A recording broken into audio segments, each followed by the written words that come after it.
Hey, what's going on, guys? It's Joel here with as many reviews as possible, and today we are taking a look and doing the unboxing of the Reebok CrossFit Transition.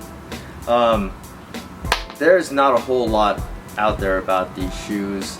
I actually have no clue what their intended purpose is. If you read their website description, there's not really a whole lot in the way of what you're supposed to be using these shoes for. So we're going to try to find that out, figure all that out.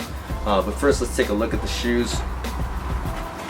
So there's only one colorway for the men. It's the Covert colorway. And it's just all black.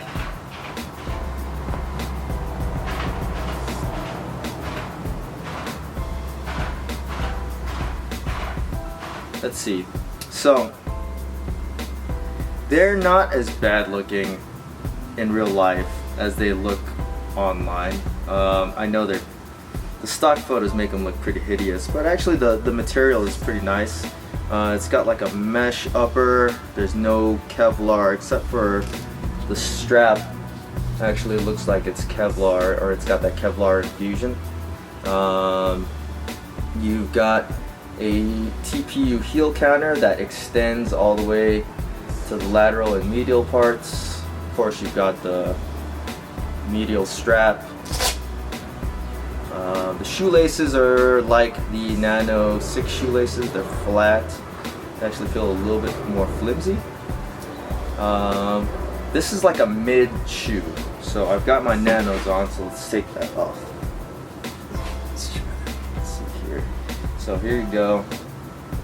So the cut is a lot higher than on the Nano 6.0.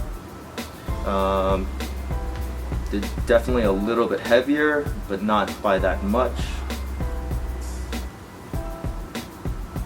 There we go. In sizing, they're both 9.5s. Pretty spot on. Let's see, let's take off the insole real quick. Lot of cushioning. It's actually a pretty thick insole compared to the Nanos.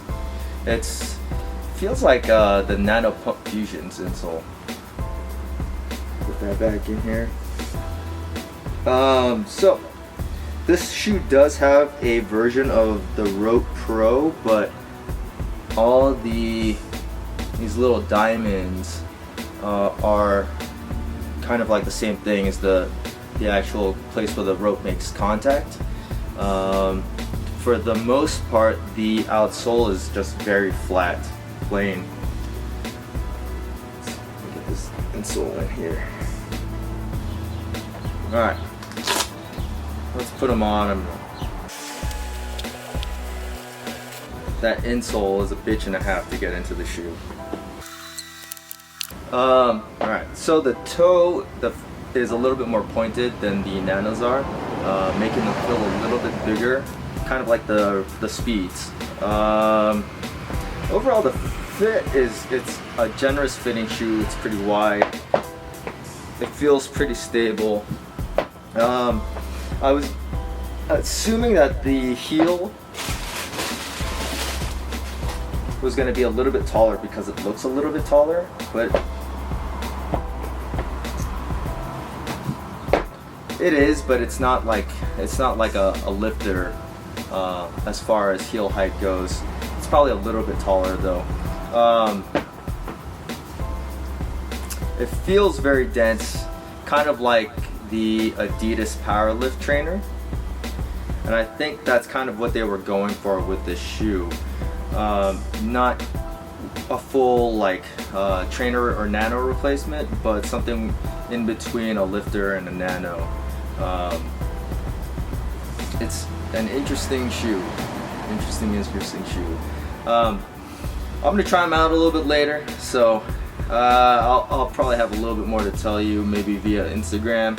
But right now, the jury's still out on these shoes. I think they're a little crazy, and I can't wait to test them out. So that was the Reebok Transition Covert. Retail for $120, so they're actually less than Nano 6s. So I'll let you guys know what I think about them in a video. As always, guys, thanks for watching. Make sure you guys hit that subscribe button to see when the actual review comes out for the transitions. Take it easy.